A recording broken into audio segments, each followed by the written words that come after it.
Hey, it's Jeremy Bowers over here with Coldwell Bank Preferred. I'm doing a Google Hangout today with Matt here from Viral Marketing. And what we're going to be talking about today is habits. How can you double your business with building productive, good, positive habits? How's it going, Matt? Doing well, Jeremy. How are you? Good, good, man. Good, good. So today we want to talk about some habits, 2015. Matt, I got an event coming up next Tuesday, and it's called Take Charge. And what we're going to be talking about is, what habits do people do well, and what habits do people need to work on, right? Okay. So in this business, a lot of people need to change some habits to increase that business, get a better personal life, get a good work-life balance. And today we're going to give them some tips on what to do and what not to do. Sound good? Yeah, very cool. So let's start with just something very, very practical. And how do you start your day, and how do you wake up, and how much sleep do you get? Can you tell us a little bit more about how that affects your business when you work with agents? Yep. The first thing is most people think their day starts in the morning. It does not. So the biggest myth I've found with people is they think that. It's wrong. Your day starts at 5 o'clock the day before, because your eating patterns will dictate what time you go to bed and will dictate what time you will get up. So what I try to do and help people with, in which they do and change their life and get better habits, is if they can eat by 6:30, 7 o'clock at the latest the day before, they typically can get in bed by 10 o'clock.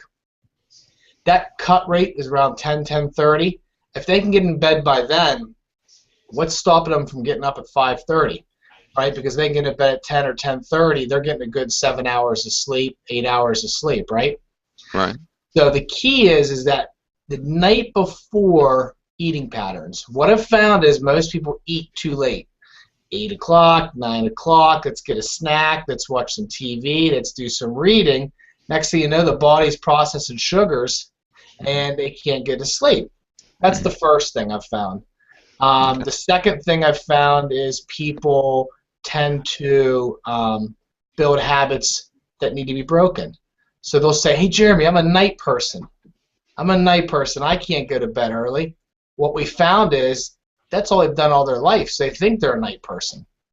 If we can get them to chip away at 15 minutes, not an hour, not 2 hours, not 3 hours, 15 minutes every couple of days, over the next 60, 90 days, they'll be going to bed an hour, 2 hours earlier. So my biggest challenge, Matt, with getting people to change is they're going to bed 11, 12 o'clock, 12:30, and then they get up too late because they went to bed too late. And if they can chip away at 15 minutes at a time, eventually I can get them down to that 10:30 time.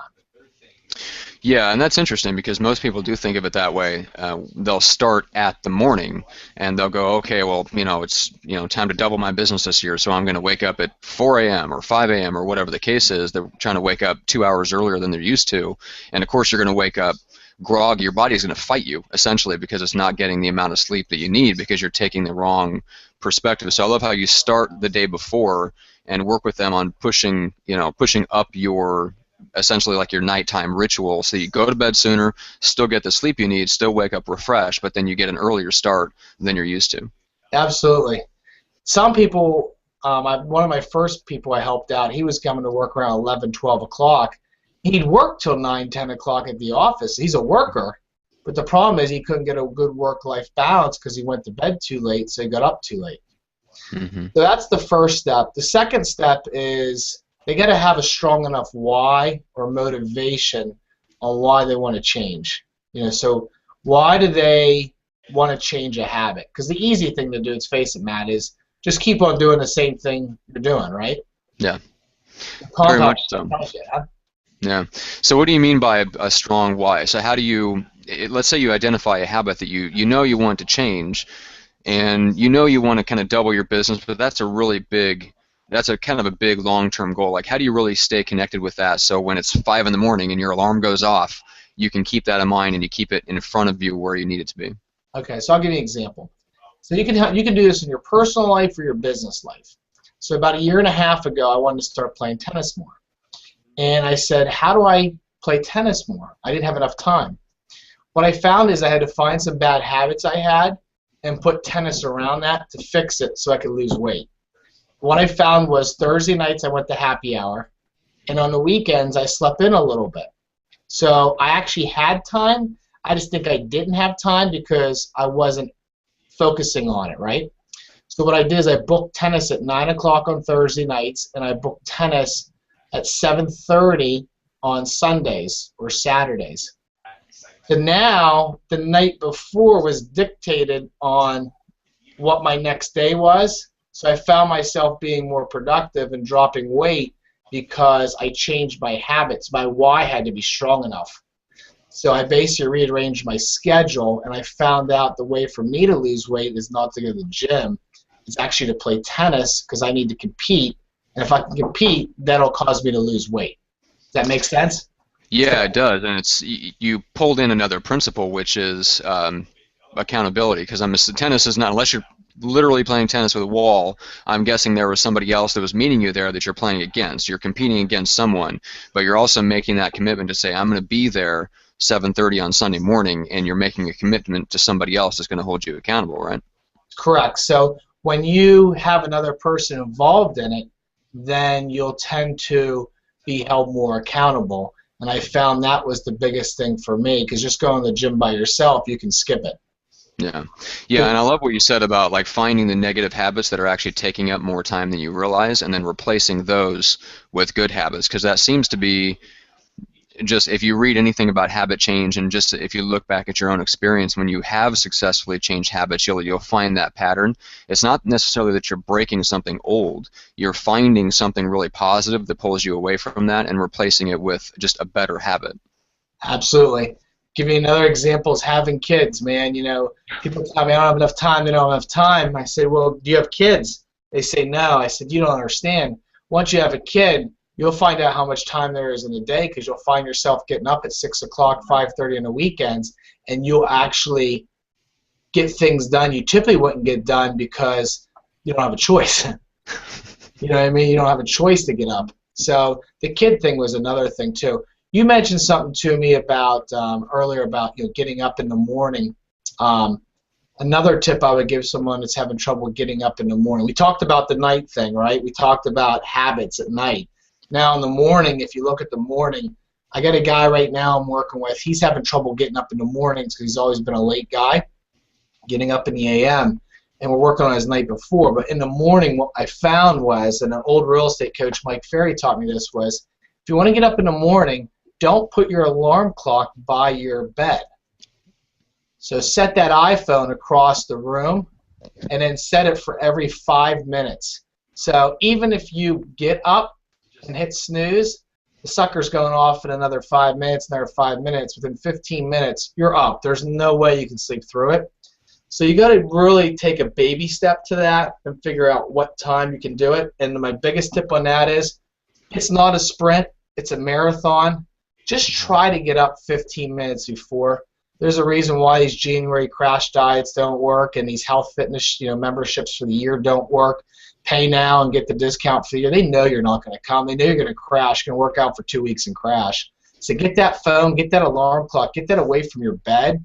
And if you're getting up at 7 o'clock now or you're getting up at 9 o'clock, if you're getting up at 9, just start getting up at 8:45 for a week, then 8:30. Next thing you know, 90 days down the road, you'll be able to get up at 6:30, but you're not going to crash and burn. That makes sense?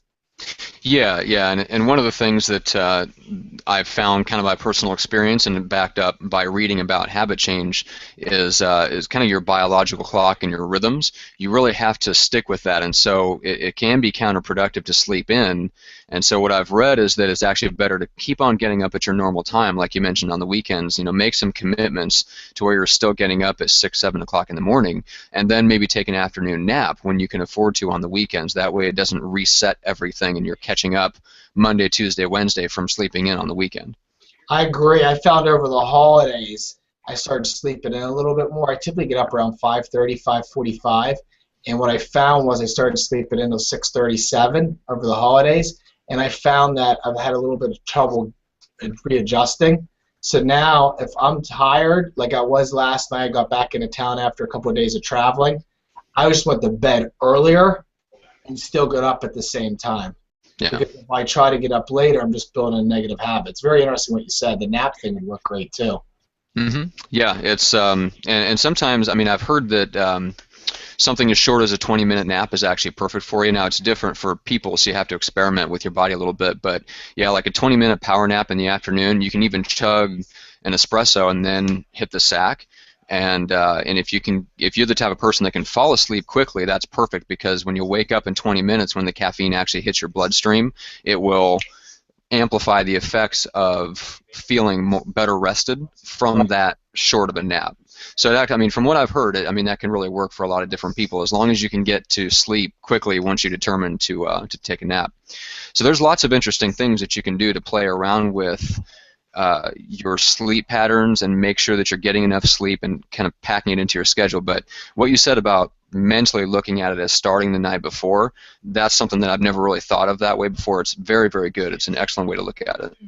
Yeah, and then the other thing people don't look at is the break time. They don't realize when they start that morning, the most important thing you can do in the morning is eat and work out. Get that blood flowing going. And then what people will try to do is they try to work out 5-6 days a week. They burn and crash. I just find if you just do 3 days a week, you just stay consistent, you're better off in the long term. It's a marathon, not a sprint. And then make sure you eat some breakfast. I find a lot of people not eating breakfast, and the next thing you know, they're getting tired and they're dogging it around 10 o'clock, you know? Mm-hmm.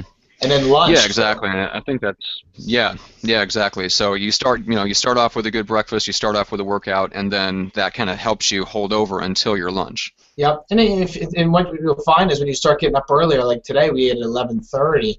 That's okay because I'll eat my dinner between 4:30 and 5:15. But the key is that lunchtime now. Let's talk midday habits. You got to get out of the office and you got to go eat something. You got to go eat something healthy, and you got to get out of the office. And you can snack on some, pizza or whatever time of time. Today I ordered some pizza for some people in the office. It's so cold out.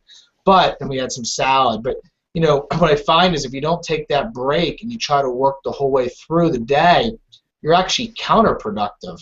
You get away from that computer and actually take a 30-minute break. Turn off the email and relax. And when you come back, you're re-energized, Yeah, it's very true. I was rereading The Pledge, actually, Michael Masterson, the other day, and he was talking about how he's never more than 2 hours away from some type of like a pleasurable experience, like a break. So he builds in these things into his workday where he'll get up and stretch, he'll walk around the office, maybe do a little like yoga, and then he's got his lunchtime where he actually goes and trains jiu-jitsu. So I mean, it doesn't have to be as extreme as that, but there is a lot of people that they try to power through their workday. And you're right, you can't maintain that kind of focus and that kind of energy, especially if you're prospecting in the morning. Yep. It sucks up so much of your mental energy. You have to recharge. You can't just power through the whole rest of your day and expect to be fresh when you're hitting listing appointments at 2 or 3 o'clock in the afternoon and you've been going since 6 a.m. And the other thing that happens, Matt, you're dead on, is they can do that for about a week or two and then they get burnt out and they don't realize this business is a marathon, once again, not a sprint. It's one of the challenges people have a change in habits. Then they forget about dinner, and then the next thing you know, they're eating dinner too late, and that's affecting them the next day. So that dinner key, once again, you get into the evening now. If I hit a train, say if I hit the train leaving here, say at 5:50, I make sure I eat before I get on the train, because when I get home, I won't get home till 6:37. It's too late to eat. And then I find myself staying up or the food not processing. So my brother and I were talking the other day. He goes, how do you not snack in your house? And I said, listen, dude, we all fall when we get snack, you know what I mean? But the one thing that's helped me is I put water as soon as you walk in my garage on the left-hand side. When I come home, I grab 1 to 2 bottles of water, and I drink that. I walk straight upstairs or I walk to the living room. I do not go into the kitchen, because what I found was when I went to get a cup of water and fill it up from the refrigerator, it was so easy to open up the door. Or it was so easy to open up the closet snack door. But That's now, right, and it's amazing how they leap into your hand and come out of the fridge with you. Yeah, it's just too easy to grab something then. So my brother and I were talking about that the other day. I said, dude, you got to eliminate those chances of negative habits, and you got to put things in place that will allow you to positively build some good habits. And That's helped. I've talked to him about it. He has a fridge in his garage, and he's going to start trying that trick too, you know. So it's pretty cool what you see with these habits, how they can impact your personal life and your business life, you know. Yeah, and I think that's probably the key here, and kind of how it connects to your main theme, which is, being more productive this year, is that, people think of it very, very strictly in terms of like time management or motivation and goals, and really it has much more to do with your energy levels. You can take the same amount of time, but if you have more energy, you can get more out of the same exact time, still have your work-life balance, to where you're not working 60, 70 hours a week. But it all has to, it stems from having the energy to actually put really good deliberate focus into the hours that you do work. It's interesting what you just said. Most people, and you're absolutely right, most people don't realize in this business the first three things that come to mind are not what they ever think. It's typically mindset, it's typically exercising, getting the body running, and it's typically focus. And if you look at very successful people, they typically do those three things very well, and the rest come easier. What most humans do is they don't do those first three, and they try to jump in and just work, and that's why they have trouble. They don't do the first three baby steps to help them work. I think that's a critical part. I've really studied people over the years and noticed that. I remember I met Frank at a viral Mike Ferry event, and I thought it was pretty cool going downstairs and running at 7 a.m. before the event. And I said, where is everybody else running, all these top producers, They were running at 5 o'clock, 5:30, and they were already back in their room doing some work and getting ready for the event. And I realized, I read some books, they say millionaires, the latest they really get up is 6:20, but your very, very wealthy people are up before 6 o'clock. Most of this world, by the time most people get to work at 9 o'clock, they've already worked 3 hours. Yeah, and it's for most people, especially if you get into the habit of it, those are also your most productive hours. It's really the time when you can work on your most important projects. Yep, absolutely. And I have a book in front of me right now, Eat That Frog by Brian Tracy. Love it, 21 Ways to Stop Procrastinating. Last year, my three main books I really focused on was The Compound Effect by Darren Hardy, which was an awesome book on habits. It was Start With Why with Simon Sinek. And then the third one was Brian Tracy, Eat That Frog.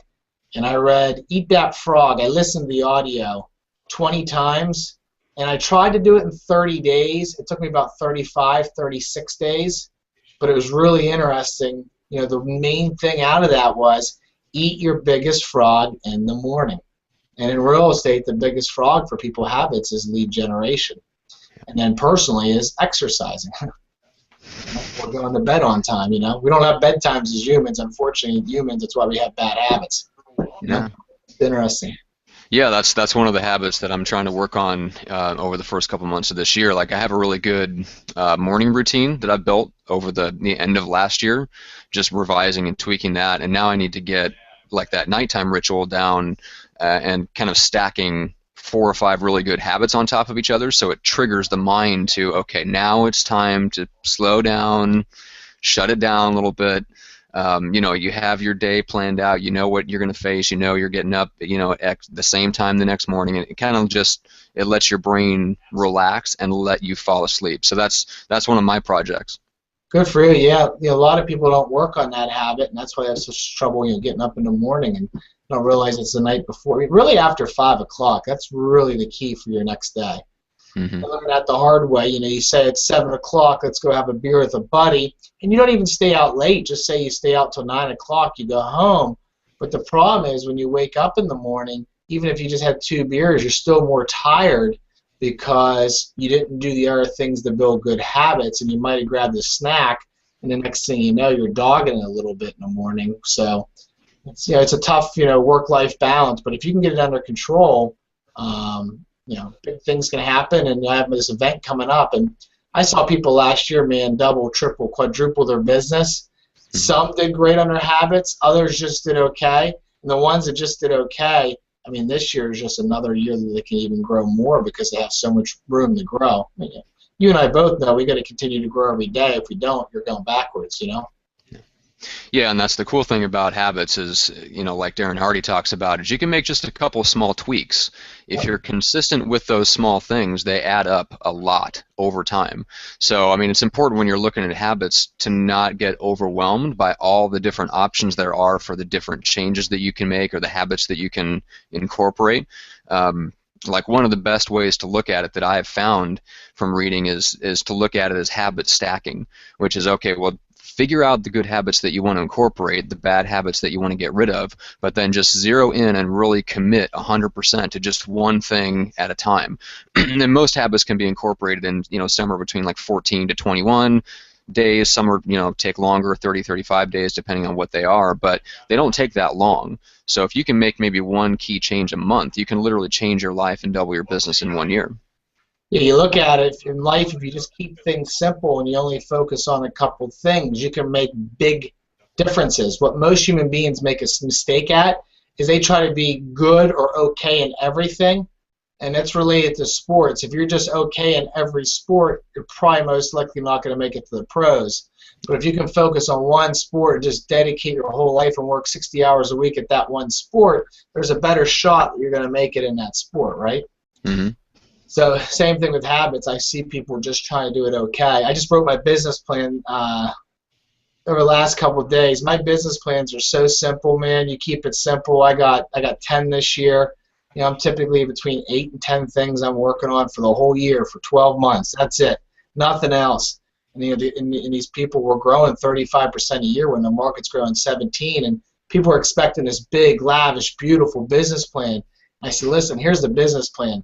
90% of people that write a business plan do nothing with it. So why waste the time writing these big, crazy business plans? Just work on a couple of habits, but with those habits, you have to have a goal. And if your goal is not strong enough, you won't do it. So let's just keep it simple and understand what you need to do to succeed, but only focus on one habit at a time. You start focusing on more than that, you're dead on, Matt. You're gonna fall, you're gonna fail, you're gonna fall, and most people can't get back up. They quit. They go do something else, Yeah.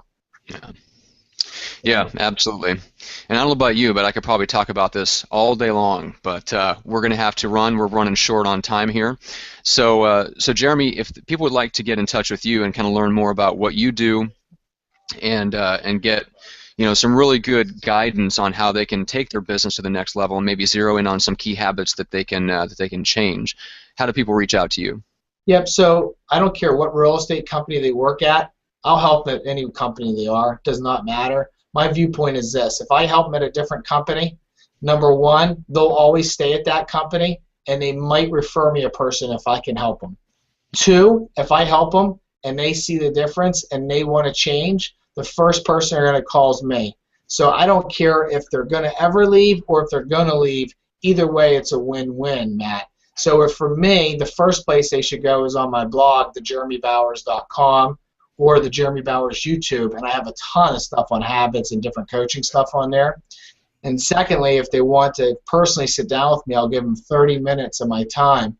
We'll evaluate their habits, evaluate what they did well, what they're doing, what they need to get better at, and really look at their why and dig deep. What I've found is most people don't understand their strong enough why. And then lastly, my phone number, my contact information is cell phones 215-370-9107 or jbowers@cbpref.com. I'm just here to help you guys grow and give back. I had a lot of people that helped me over the years and love to give back, Matt, so I appreciate your time today. Yeah, no problem, and would encourage you to do that. I mean, reach out to Jeremy if you have any questions. Obviously, he's more than willing to help, so take advantage of it.